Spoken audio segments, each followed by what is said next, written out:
मध्य भारत का एक ऐसा जंगल जहाँ चिलचिलाती गर्मी और बाघों की कोई कमी नहीं है। यहाँ के बाघों ने इस जंगल को अस्तित्व दिया है और बदले में इस जंगल ने इन बाघों को आश्रय दिया है। जब वाइल्ड लाइफ के लिए जगह कम गिरने लगी ना, तब ये नेशनल पार्क और वाइल्ड लाइफ सेंचुरी इसको 94 में एरिया को ज्वाइन कर दिया, एक साथ मिला दिया और 95 में इसको टाइगर रिजर्व बना दिया। ये 1725 स्क्वायर किलोमीटर में 115 प्लस टाइगर होंगे। इस कड़कती गर्मी में पानी और छांव ही इन बाघों का एकमात्र सहारा है और यहाँ के बाघों से ही इस जंगल का भविष्य उजियारा है। परंतु यह जंगल केवल बाघों का बसेरा ही नहीं, बल्कि एक व्यवस्थित संसार है जहाँ हर जानवर की इस जंगल के पर्यावरण में एक महत्वपूर्ण भागीदारी है। कहीं हिरणों की मतवाली चाल तो कहीं लंगूरों का गजब धमाल, कहीं पैनी निगाहें तो कहीं नुकीले दांतों में पनपती गहरी चाल। सच में कुछ ऐसा है ये जंगल जिसे देख के आप भी मंत्रमुग्ध हो जाएंगे। Welcome to the land of bamboos and tigers. Welcome to Tadoba.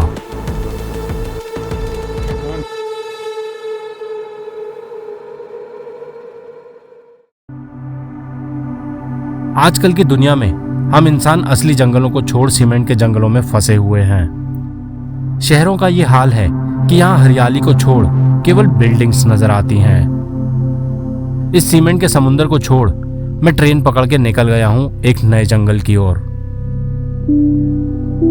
इस बार बाघों की तलाश में मैं निकल पड़ा हूं तड़ोबा की ओर और मेरी ट्रेन ने मुझे तड़ोबा के नजदीक चंद्रपुर स्टेशन पहुंचा दिया है।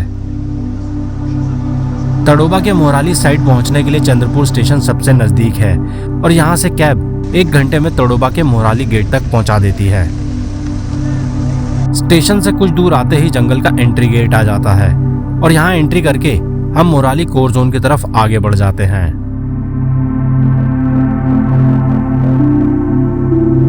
यहां से एंट्री करते ही जंगल का इलाका शुरू हो गया था और थोड़े दिन पहले इसी रोड पे कुछ लोग एक टाइगर के पीछे पैदल सड़क पे चल रहे थे। तो यहाँ टाइगर को लोगों ने इसी तरह से कवर कर लिए थे कि उसे जाने नहीं दे रहे थे, परेशान कर दिए थे।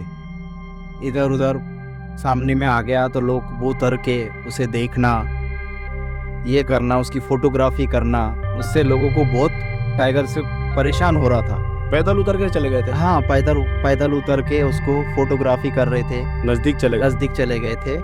और यही रोड थी। हाँ, यही रोड है और उसका लोकेशन आपको आगे में वो जो पीला दिख रहा है बोर्ड, बस उसके आजू बाजू में पास में। तो इस रोड पे टाइगर का मूवमेंट बना रहता है। वो मूवमेंट बना रहता है इधर से उधर। सडनली इधर कैसा बाजू में तालाब का एरिया है, इसलिए आना जाना रहता है यहाँ पर। मतलब पहले लोग यहाँ जंगल में आ जा सकते हैं? जा सकते थे। अच्छा, कोई भी बाहर की गाड़ी भी आ सकती थी, लेकिन अब ऐसा अलाउ नहीं है। इसलिए मोराली गेट पे पहुंच के हम आज की अपनी पहली सफारी पे जाने के लिए फॉर्मेलिटीज पूरी कर रहे थे। सबसे पहले टूरिस्ट को यहाँ पे गाइड्स इशू कराने होते हैं और गाइड इशू कराने के बाद हमें सफारी के लिए यहाँ जिप्सी बुक करनी होती है। ये सारा अरेंजमेंट यहीं गेट के नज़दीक डिपार्टमेंट ने ऑर्गेनाइज किया हुआ है, जिससे वाइल्ड लाइफ लवर्स को यहाँ वहाँ भटकना नहीं होता। सारे अरेंजमेंट करने के बाद फाइनली हम तड़ोबा की पहली सफारी पर निकल गए थे। गेट से एंटर करते ही जंगल का एहसास मिलने लगा था और तड़ोबा अपने अंदाज में ही हमारा स्वागत कर रहा था। तड़ोबा का इतिहास बहुत ही रिच और शानदार है। इस गेट से तड़ोबा का एरिया शुरू हुआ यहाँ से। और सबसे पहले कि तड़ोबा नैसर्गिक व्याघ्र भूमि, आप सभी लोगों का हार्दिक स्वागत है। मैं आपका गाइड हूँ, मेरा नाम रंजन कोटरंगे है और मैं यहाँ पे 1998 से गाइड का काम कर रहा हूँ। और अपने साथ जो ड्राइवर दादा है उनका नाम शशिकांत है, वो भी 10-12 साल से यहाँ पे ड्राइविंग का काम कर रहे हैं। 1955 में तड़ोबा नेशनल पार्क की स्थापना हुई है और ये जो तड़ोबा नेशनल पार्क का जो एरिया है ये 116.55 स्क्वायर किलोमीटर का एरिया है। और 1986 में वाइल्ड लाइफ सेंचुरी की स्थापना हुई है और वाइल्ड लाइफ सेंचुरी का जो एरिया है ये 508.85 स्क्वायर किलोमीटर का एरिया है। तड़ोबा के टाइगर्स की तरह ही इस पार्क के नाम तड़ोबा अंधारी के पीछे भी एक बेहद रोचक कहानी है, जिसे कम लोग ही जानते हैं। तड़ोबा नाम ऐसे गिरा सर, यहाँ पर तारू नाम का आदमी था। उसके पास ऐसी मोहित विद्या थी कि शेर के साथ लड़ाई में मारा गया। यहाँ के फिर ट्राइबल लोगों ने उसके नाम से मंदिर बना लिया वहाँ पे, तारू से तड़ोबा नाम गिरा। ताड़ोबा अंधारी है। अभी अंधारी मतलब इस एरिया में रिवर है और वो रिवर ऐसे घने जंगल से बह रही, इसलिए उसको अंधारी नाम दिया गया वो रिवर पे। और रिवर के ऊपर से वाइल्ड लाइफ सेंचुरी को अंधारी वाइल्ड लाइफ सेंचुरी ऐसा नाम दिया गया। जब ये 95 में टाइगर रिजर्व बना ना, नेशनल पार्क और वाइल्ड लाइफ सेंचुरी मिलाकर, तब नाम पूरा ताड़ोबा अंधारी टाइगर रिजर्व ऐसा नाम। ताड़ोबा के नाम की तरह यहाँ के जंगल का एहसास भी विचित्र है। हमारे इस जंगल में सबसे ज्यादा बाम्बू है सर। बाम्बू का जो लाइफ होता है only for 40 years bamboo life, और लाइफ में एक ही बार फ्लावर होता है बाम्बू। यहाँ पे जो बाम्बू फ्लावरिंग हुआ था 83-84 में बाम्बू को फ्लावर आया था। उसका जो बीज गिरा उसके बाद का बाम्बू ये एक्चुअली वैसे इनकी भी लाइफ है ये बाम्बू। इसकी भी ये 2024-25 में पूरा फ्लावरिंग इनके पूरा ड्राई हो गया पूरा बाम्बू। बट हमारे गाँव के बुजुर्ग लोग ऐसे बोलते हैं कि जिस टाइम और इसके अंदर बाम्बू फ्लावरिंग होता है उस टाइम अकाल आता है। और 83-84 में अकाल आया तो इसकी बीज की रोटियां बना के खाए थे लोगों। ओह,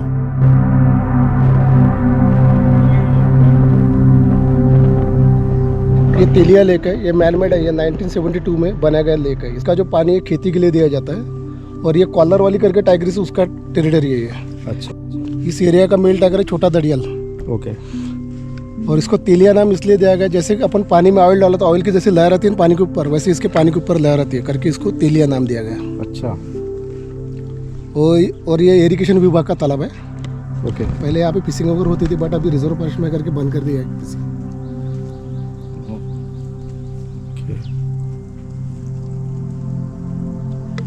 यहाँ पे एक डॉक्यूमेंट्री बनाई थी फोर सिस्टर्स। हाँ, तो वो सोनम, लारा, मोना और गीता थी, क्या था? हाँ, देखो आया कि बच्चे थे ना वो डिस्कवरी की। ना माधुरी माधुरी, हाँ। मैं खुद उनके साथ 6 महीना काम किया। अच्छा, ओरिएंटल हनी बजट। ओह वाह, इसको शूट करते हैं 2 मिनट। Oriental Honey budget. अभी हम यहाँ खड़े ही थे कि हमें यहाँ ये ओरिएंटल हनी बजर्ड देखने को मिल जाता है। कई लोग इसे ईगल या काइट समझ लेते हैं, बट ये ईगल, काइट, बजर्ड तीनों ही अलग प्रजाति होती है। जैसा कि इसका नाम है हनी बजर्ड, ये अपने नाम के विपरीत मधुमक्खी के हनी के बजाय उनके लार्वा को खाना पसंद करते हैं। ये शिकारी बर्ड पूरे एशिया में भरपूर मात्रा में पाए जाते हैं और इसीलिए ये आज IUCN की लीस्ट कंसर्न लिस्ट में दिखते हैं। अब इस हनी बजर्ड को छोड़ के हम तेलिया लेक पे आगे बढ़ रहे थे। तेलिया लेक का इलाका बेहद ही खुला खुला और खूबसूरत है और भरी गर्मी में भी यहाँ पानी मौजूद रहता है। और यहाँ थोड़ा सा आगे आते ही इस लेक के पानी में हमें यहाँ बैठा हुआ टाइगर मिल जाता है। तो टाइगर बैठा है उधर। टाइगर बैठा है कहाँ? नहीं, एक ही है पानी के बाजू में देखो। आगे लेना, आगे लेना, आगे लो भैया, आगे लो।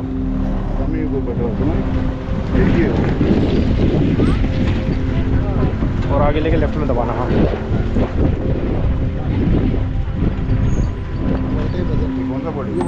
नहीं नहीं, अभी ये यहाँ टाइगर काफी दूर लेक के दूसरी तरफ मौजूद था, बट मुझे यहाँ जो अभी दिख रहा था मैं उसे ही शूट करने के लिए रुक जाता हूँ।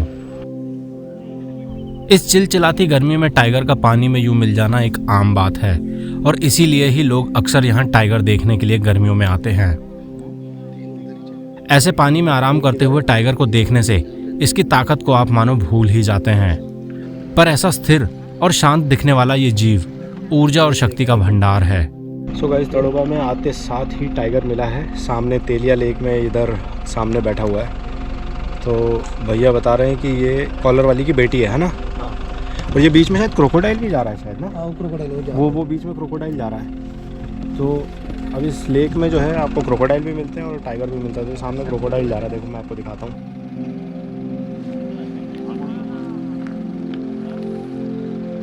ये यहाँ टाइगर के नजदीक ही एक मार्श क्रोकोडाइल घूम रहा था। वैसे तो टाइगर और क्रोकोडाइल एक दूसरे के सामने आने से बचते हैं, पर जहाँ पानी की कमी होती है वहाँ ये दोनों एक ही वाटर बॉडी में भी दिख जाते हैं। उधर से क्या है सर, ऊंचाई है ना और झाड़ियाँ हैं, तो वो नीचे एंगल ढंग से अब हम लोग इस टाइगर को पास से देखने के लिए लेक की दूसरी तरफ निकल जाते हैं। जो अभी हमें तेलिया लेक पे टाइगर मिल रहा है, इसको देखने के लिए हम पूरा वो लेक का क्रॉस करके जहाँ आपको फ्रेम में दूसरे जिप्सियाँ दिखेंगे उस साइड पे जा रहे हैं। और इधर भी यहाँ सामने भी टाइगर है यार, ये देखो ना, जिप्सियाँ उधर घुसी पड़ी हैं, खड़ी हैं, सामने टाइगर है। चलो चलो चलो भैया,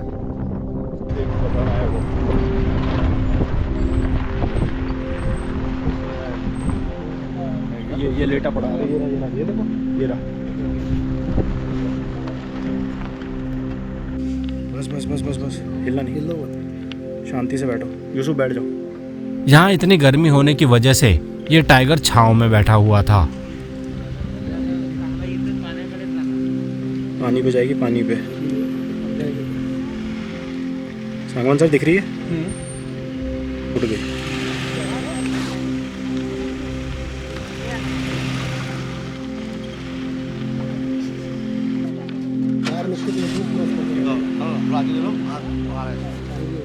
उनको बोलो पीछे लेने के लिए, उसको बोलो पीछे लेने के लिए ना भैया। क्रॉस करना रहते हैं, क्रॉस करना तो पीछे लो ना। दिन के इस समय ज़्यादातर टाइगर काफ़ी इनएक्टिव रहते हैं और इसीलिए ये भी यहाँ सुस्ता रहा था।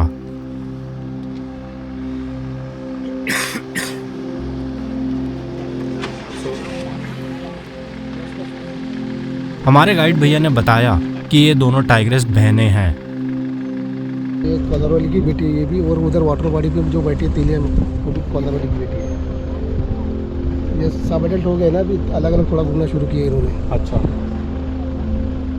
तड़ोबा की अपनी पहली सफारी में आए और हमारे साथ सैयद भाई जो कि शूट करने में बिजी हैं, और इस बार हमारे साथ एक स्पेशल गेस्ट है मिस्टर यूसुफ, जो कि देखो आप बिल्कुल यंग और एकदम स्माइल करते हुए, और ये सुबह से मौन व्रत धारण करके बैठे हुए थे, बोल नहीं रहे थे कुछ, और ये बोले थे कि मैं टाइगर दिखाऊंगा, मैं फिर ही बोलूँगा। क्यों यूसुफ भाई?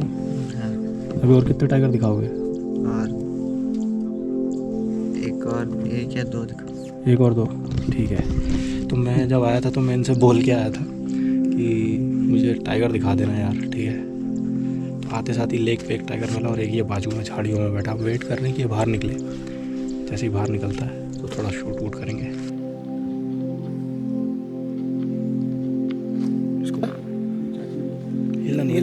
हिलना नहीं।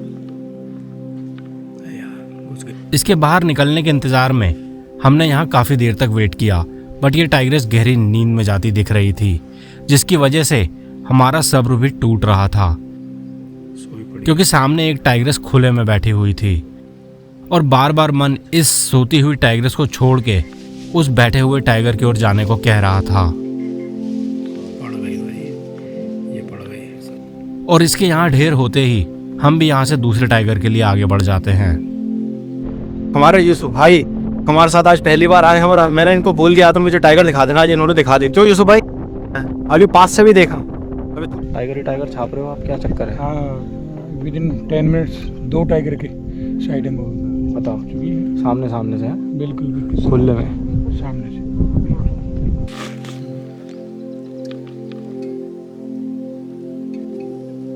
टाइगर को धूप पसंद नहीं होती और ये टाइग्रेस काफी देर से पानी में इसी सीधी धूप में बैठी हुई थी, और इसीलिए मुझे लग रहा था कि अब ये यहाँ से जल्दी ही उठेगी।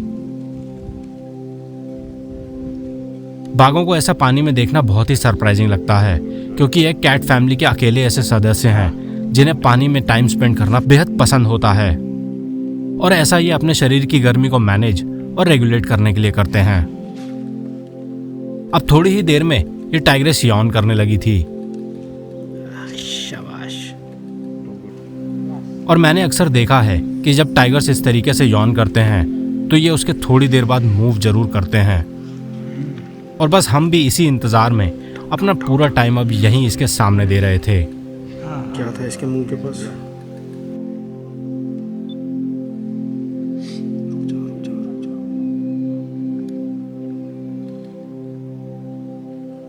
आप भी यहाँ नोटिस करेंगे कि ये यहाँ बार बार यौन कर रही थी और धीरे धीरे इसके मूवमेंट्स बढ़ते जा रहे थे, जिससे मेरा बिलीफ पक्का होता जा रहा था, और हम बस अब इसके उठने का इंतजार कर रहे थे।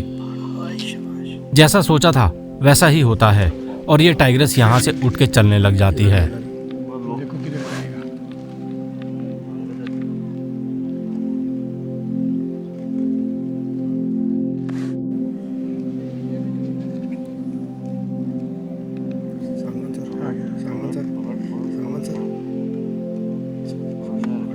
थोड़ी देर कुछ सोचने और आसपास चेक करने के बाद ये सीधे हमारी तरफ ही आगे बढ़ने लगती है।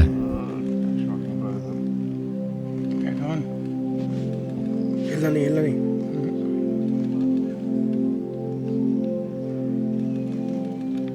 बाघ अपने चटकदार ऑरेंज रंग और इन सीधी काली धारियों की वजह से अलग से दिखाई पड़ जाते हैं, पर इसके इसी रंग और काली धारियों के पीछे एक गहरा रहस्य है जो कि कम लोग ही जानते हैं। कुदरत ने इन बाघों को सीधी धारियां या ये स्ट्राइप्स ऐसे खड़ी झाड़ियों में छुपने के लिए ही दी हैं, क्योंकि बाघ अपने शिकार जैसे कि हिरन और अन्य जानवरों को ऐसी झाड़ियों में छुपकर ही पकड़ते हैं, और उस समय ये सीधी लंबी स्ट्राइप्स इन झाड़ियों के जैसे ही दिखती हैं और बाघ को इस बैकग्राउंड में घुल मिल जाने में मदद करती हैं। साथ ही डियर्स का विजन डाइक्रोमैटिक होता है और इन्हें दुनिया में दो ही कलर ब्लू और येलो दिखाई देते हैं। ऐसे में बाघ का ऑरेंज कलर इनके लिए ब्राउनिश शेड जैसा दिखता है, जिसकी वजह से अगर बाघ हिले डुले नहीं तो ये डियर्स के लिए घास में बिल्कुल गायब हो जाते हैं। जरा इस फ्रेम में गौर करिए और बताइए, क्या आपको यहाँ पे बाघ नजर आ रहा है? अगर आपका जवाब ना है तो सोच के देखिए कि कलर्स को इतने अच्छे से देखने के बाद भी आपको बाघ नहीं दिखाई दे रहा, तो डियर्स की क्या हालत होती होगी। शायद डियर्स को यह नज़ारा कुछ इस कदर दिखता होगा, जहाँ कलर्स ठीक से ना दिखने की वजह से बाघ को ढूंढने की बची कुची गुंजाइश भी खत्म हो जाती है। यहाँ अगर बाघ हिले नहीं तो डियर्स के लिए बाघ को ढूंढना नामुमकिन हो जाता है। अब मैं आपको इसी फ्रेम को चालू करके दिखाऊंगा और यहाँ पे आप देख सकते हैं कि बाघ इसी झाड़ियों में छुपा हुआ था। मुझे उम्मीद है इस बात से आपको बाघ के ऊपर बनी सीधी लंबी काली धारियां और इसके चटक ऑरेंज रंग का राज समझ आ गया होगा। अब ये टाइग्रेस इस इलाके के किनारे किनारे आगे बढ़ रही थी और थोड़ा आगे आने के बाद हम उम्मीद कर रहे थे कि ये शायद कहीं सड़क पे निकलने के लिए आ जाए, और इसी के लिए हम यहाँ दूसरी गाड़ियों से काफी खाली गैप बना के यहाँ चल रहे थे, पर ये यहाँ से भी आगे की ओर निकल जाती है और हम भी इसे देखने के लिए अपनी गाड़ी को आगे ले लेते हैं।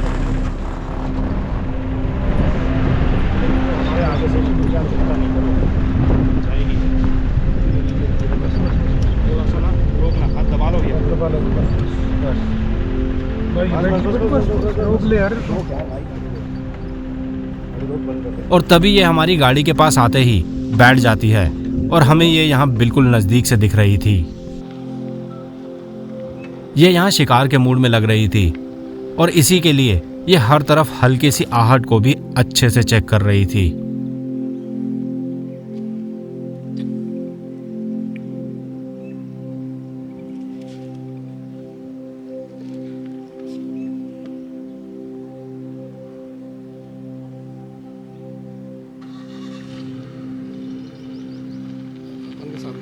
नहीं अभी रुक जाओ। ठीक है इधर ही जाइए।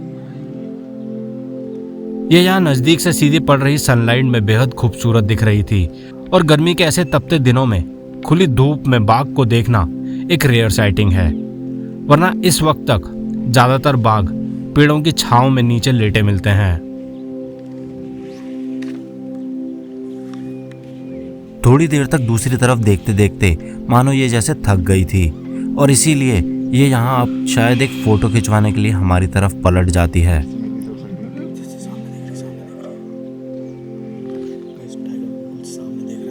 और एक छोटा सा पोज देके ये अपनी फ़ोटो खिंचवा लेती है, और उसके बाद मानो जैसे ये अपने काम में वापस लग जाती है।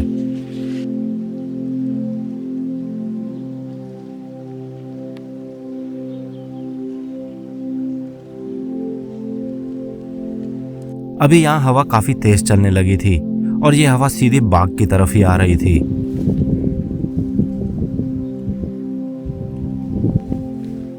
और बाघ अपनी तरफ आ रही ऐसी हवा में गंध की पहचान करके यूजुअली अपने शिकार की पहचान करने की कोशिश करते हैं, और ये टाइग्रेस भी यहाँ पे कुछ ऐसा ही कर रही थी।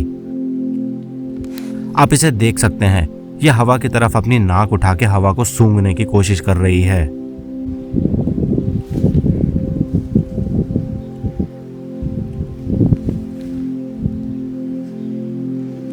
थोड़ी देर हवा में यहाँ पे गंध को चेक करने के बाद मानो जैसे इसने यहाँ पे सब कुछ समझ लिया था, और उसके बाद ये अपना प्लान बना के यहाँ से आगे बढ़ जाती है।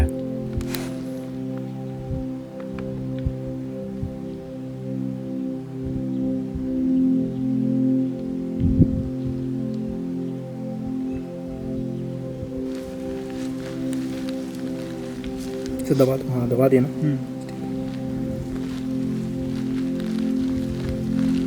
दोस्तों ये चैनल आपके सपोर्ट से ही चलता है और आपके सपोर्ट से ही चल सकता है। तो अगर आपको ये वीडियोस पसंद आ रहे हैं तो प्लीज़ इस चैनल को सब्सक्राइब कर दीजिए और बेल आइकन को ज़रूर दबा दीजिए।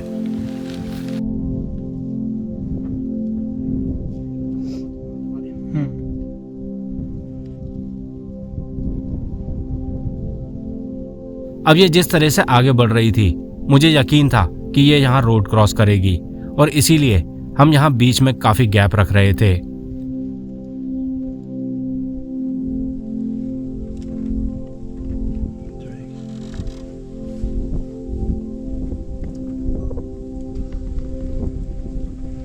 देखते हैं एक बार, उसका इधर से निकल जाएगा।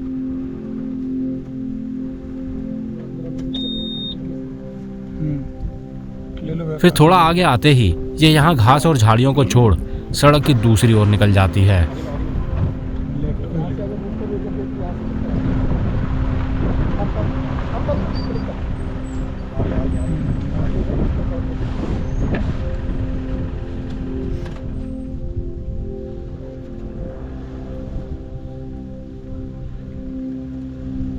तो ये आगे ले लो यार, बस। ये एक बेहद ही बोल्ड टाइग्रेस है और ये यहाँ सामने मौजूद गाड़ियों को इग्नोर करते हुए बीच सड़क में चल रही थी।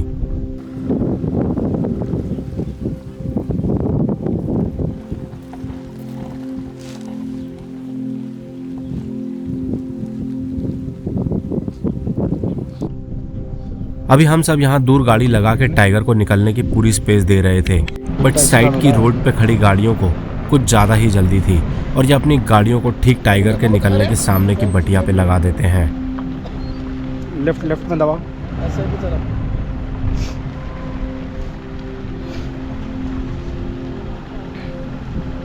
हाँ ओवरटेक कर लो यार, ये नहीं जा रहे तो।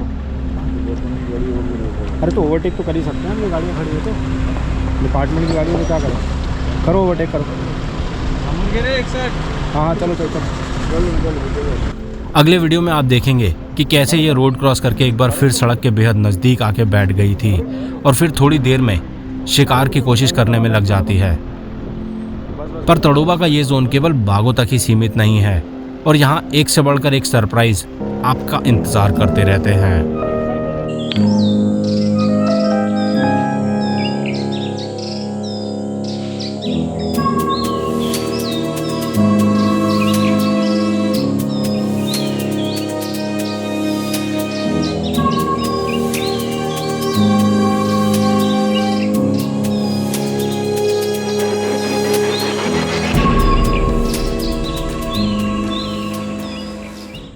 अगर आप भी इकोनॉमिकल रहते हुए मेरे साथ वाइल्ड लाइफ एक्सप्लोर करना चाहते हैं तो आ जाइए और ज्वाइन कर लीजिए मेरे ग्रुप को।